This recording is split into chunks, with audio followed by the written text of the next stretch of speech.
मावशीचं बाप्पा बाप्पा तुझ्या तर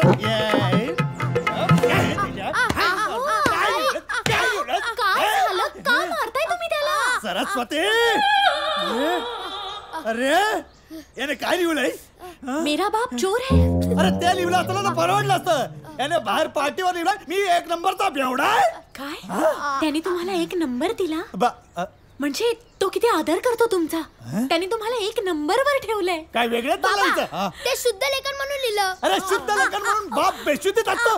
मी बेवडा आहे बेवडा बेवडा आहे. माझं पोरग ते त्याने शुद्ध लेखन केलंय सांगतोय ना तो. पण पप्प्या मला एक सांग वर्गात एवढा मोठा फळा असताना तू घरच्या पाठीवर का बरं केलं शुद्ध लेखन. आता एक काम करायचं उद्या सकाळी वर्गात जायचं आणि मोठ्या अक्षरात फळ्यावर लिहायचं माझा बाप बेवडा आहे.